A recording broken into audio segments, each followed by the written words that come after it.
El cielo sobre el Pacífico se volvió rojo antes de que alguien entendiera por qué. Una explosión cortó el aire. El suelo tembló y los pájaros cayeron como piedras. Las sirenas no alcanzaban a tapar los gritos. En el puerto los contenedores ardían, las alarmas se mezclaban con los rugidos de motores y un eco metálico repetía una sola palabra: impacto. Un avión civil giró bruscamente buscando una ruta de escape entre columnas de humo. Desde el mar una onda de choque avanzó como un muro arrancando todo a su paso, ventanas, techos, calma. Nadie sabía quién había disparado ni por qué. Los radares mostraban luces, los comandantes gritaban órdenes contradictorias, y el silencio de los segundos previos se transformó en caos puro. En la pantalla de un operador un punto rojo parpadeó, y luego desapareció. El océano rugió, el cielo respondió, y el mundo contuvo la respiración. Todo había comenzado aunque nadie lo había planeado. ¿Qué ocurrió después cambiaría el equilibrio del planeta? Acompáñanos para descubrir cómo el mar más tranquilo del mundo se convirtió en una sola mañana en el escenario de la tormenta perfecta.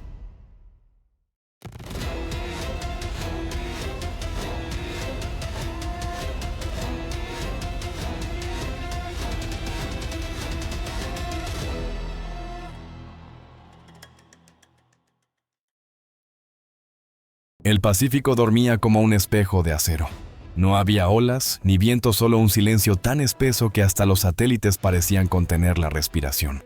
A 1000 kilómetros al suroeste de Hawái, un punto metálico avanzaba despacio, tan despacio que ni los radares sabían si era un pez o un problema. Era el K-549.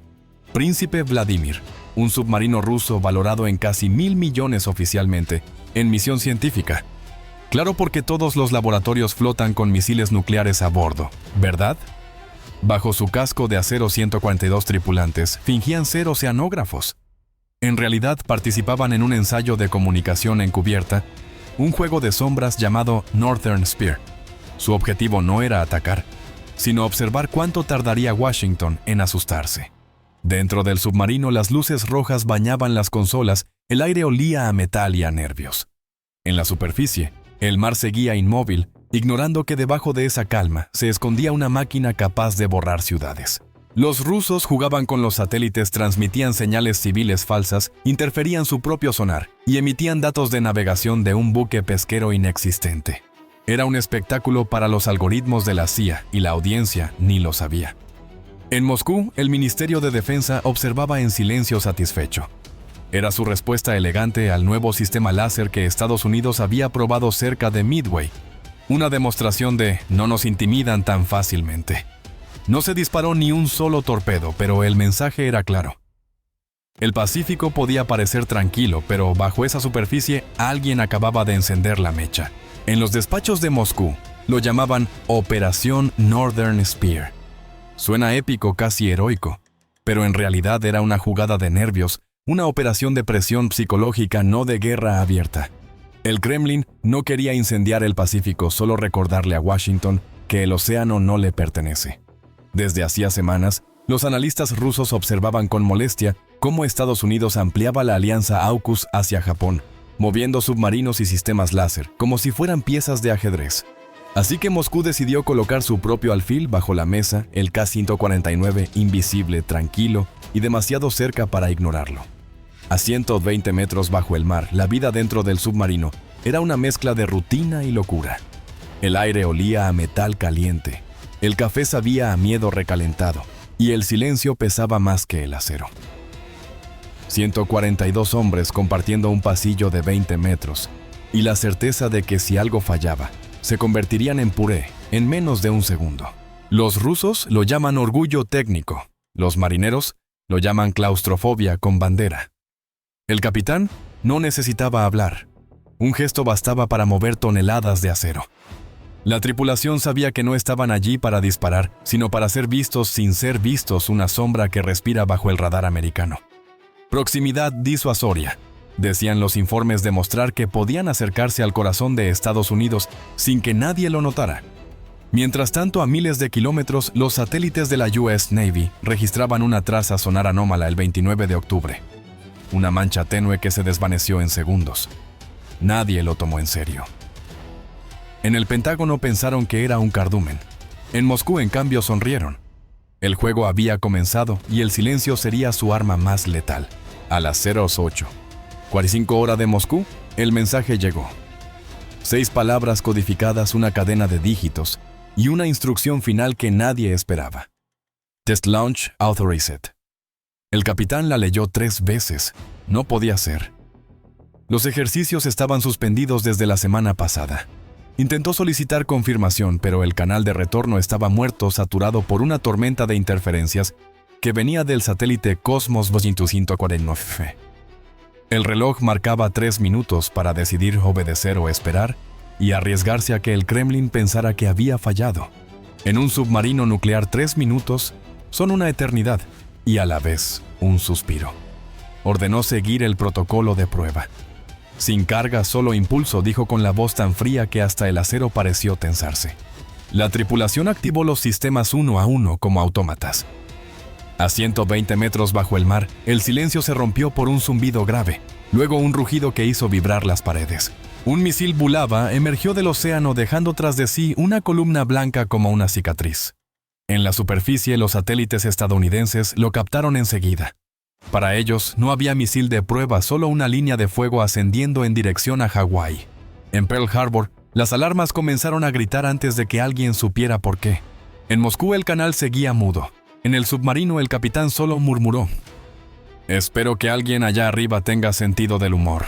El misil no llevaba cabeza nuclear, pero nadie al otro lado lo sabía. Bastaba un malentendido para encender medio planeta.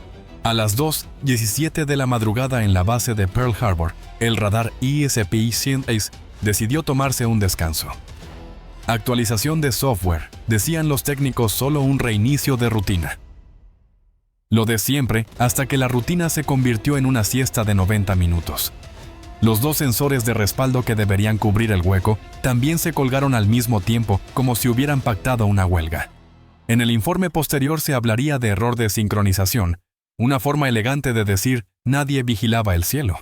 Mientras tanto, el Pacífico seguía tranquilo, demasiado tranquilo.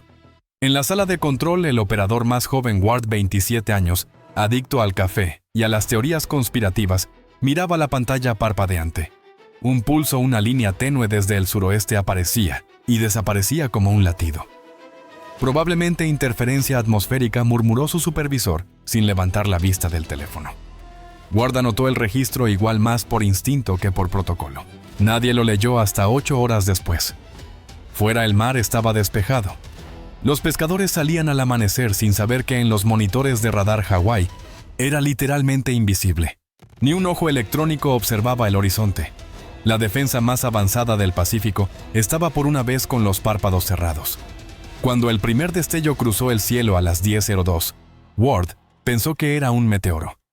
Luego llegaron las alarmas, los gritos y el súbito reconocimiento de que el DEFCON 5 era una broma cósmica.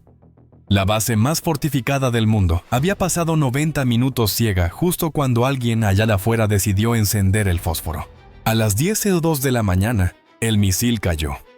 No sobre una base ni sobre una ciudad, sino en el océano a unas millas al suroeste de Oahu. Un destello blanco cruzó el horizonte y un segundo después el rugido llegó como una ola. No era nuclear, pero sonó lo bastante convincente. El impacto liberó una burbuja de presión que barrió el agua, como si el mar hubiera estornudado con rabia. Las boyas sismográficas marcaron una magnitud de 3.9, y las ventanas del puerto temblaron. En la torre de radar los sistemas se apagaron en cadena. 1, 2, 3, muertos. Las pantallas se pusieron negras. El operador pensó que era un cortocircuito hasta que el suelo vibró bajo sus botas. A medio kilómetro, un depósito de combustible viejo ardía como un fósforo. Nadie entendía nada. ¿Es un ataque?, preguntó alguien por radio. Eso espero, respondió otro, porque si fue un error, estamos todos despedidos. Los protocolos se activaron solos. En cuestión de segundos, los misiles Patriot PAC-3 despegaron desde la base Hickam buscando blancos que no existían. Uno se desvió, otro falló, 2 impactaron en el lugar equivocado. Una de las cabezas cinéticas golpeó un almacén de combustible auxiliar. La segunda alcanzó una torre eléctrica. En la pantalla de los satélites, una bola de fuego creció como una flor roja sobre Pearl Harbor. Los pescadores locales pensaron que el volcán había despertado. Los turistas creyeron que era un show militar. Los controladores aéreos vieron como 3 vuelos civiles daban media vuelta en pánico. En cuestión de minutos, las redes sociales ya hablaban de ataque nuclear ruso sobre Hawái. CNN interrumpió su programación. En Moscú los canales oficiales guardaron silencio. Desde la órbita, los sensores estadounidenses registraron una firma térmica idéntica a la de un arma atómica de baja potencia. Nadie quiso escuchar las aclaraciones. Para cuando el Pentágono confirmó que no había radiación, el mundo ya había decidido que la Tercera Guerra Mundial había empezado. En Washington, el aire olía a café frío y a pánico diplomático. Las pantallas del Pentágono mostraban una nube roja sobre Hawái y en la esquina, una etiqueta posible detonación nuclear. Nadie quería decirlo en voz alta, pero todos pensaban lo mismo. El presidente autorizó DEFCON 3. El teléfono rojo sonó 3 veces, y en el Atlántico Occidental, el USS Gerald R. Ford recibió un mensaje con 3 palabras Target, Vladivostok Command Node. A bordo el silencio duró exactamente 8 segundos. Luego los motores empezaron a rugir. En el puente el comandante Griffin soltó un suspiro que sonó más a gruñido. Bien, señores, hoy no dormimos. A su alrededor las pantallas se iluminaron con mapas, trayectorias y códigos. El plan era quirúrgico, una represalia limpia sin ruido innecesario. La estrategia se llamaba Operation Iron Tempest. El primero en despegar fue un EA-18 Geohig Growler, el fantasma electrónico de la Marina. Su misión, abrir un túnel de ruido sobre el mar de Japón.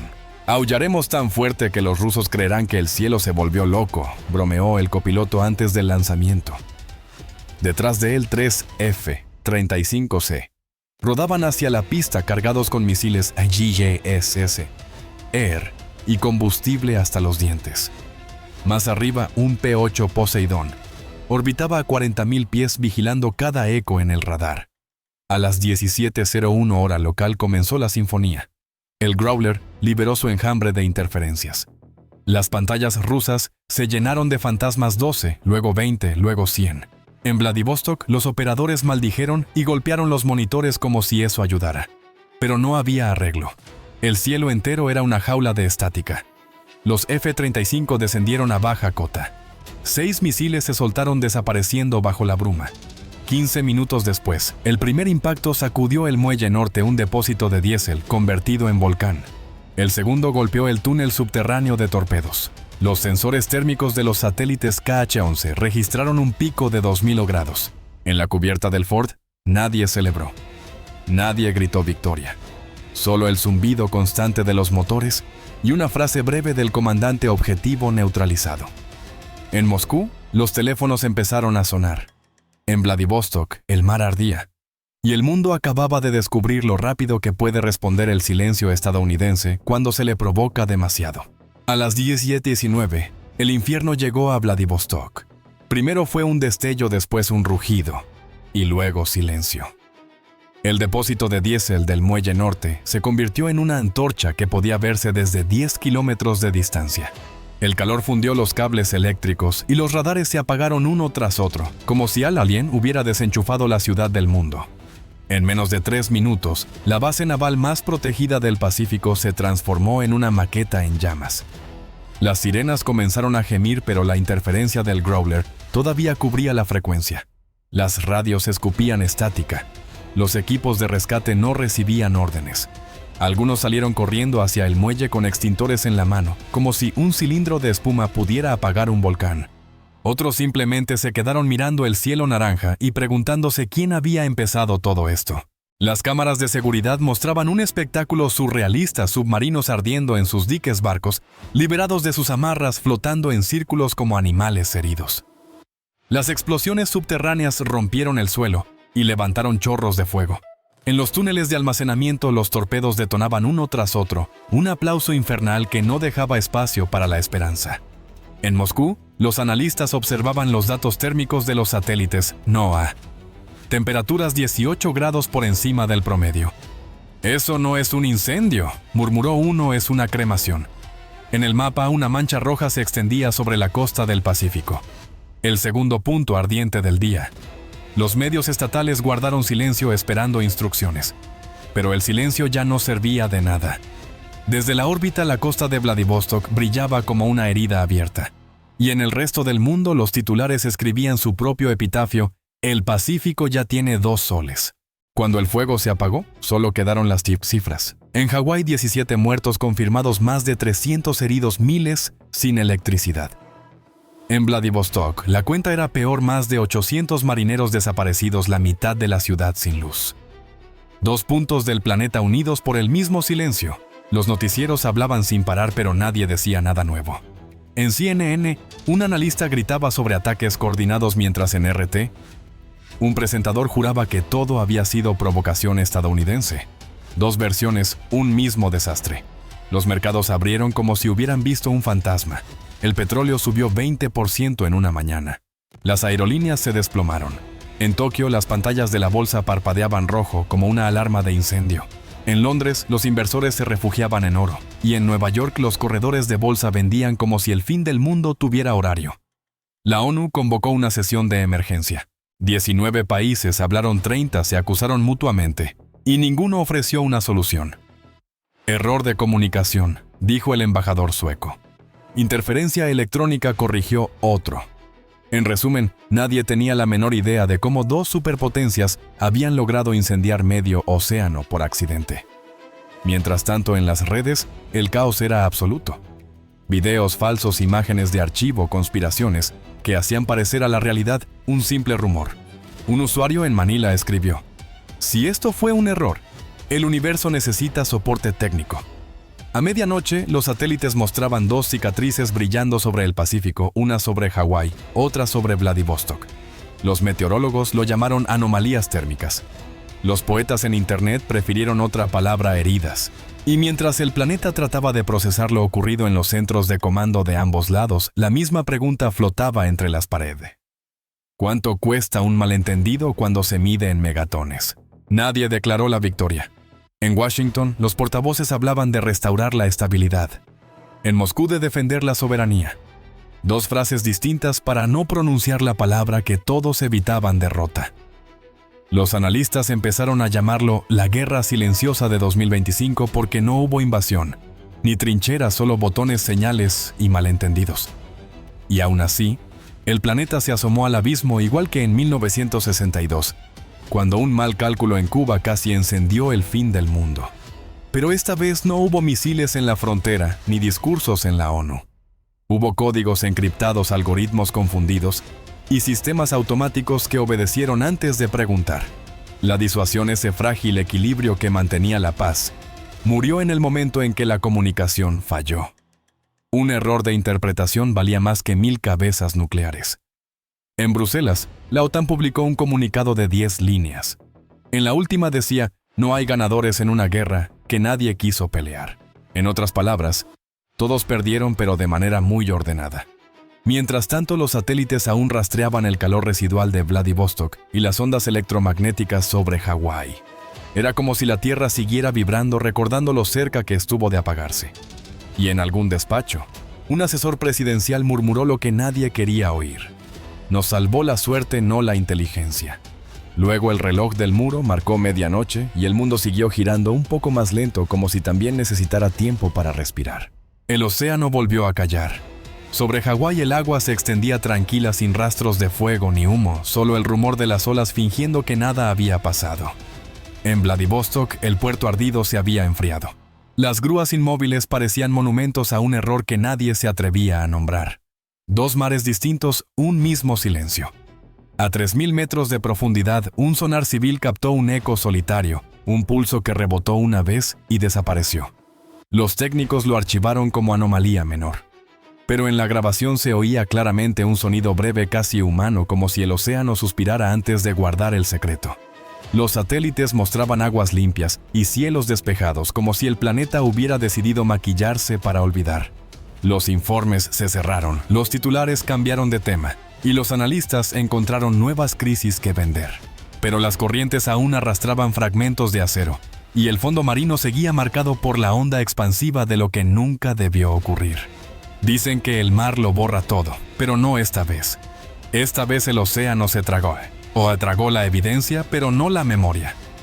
Si tú también crees que el silencio ya no significa paz, deja tu like ahora y mantente atento, porque el próximo capítulo de la historia Aún se está escribiendo bajo las mismas aguas que hoy parecen dormir.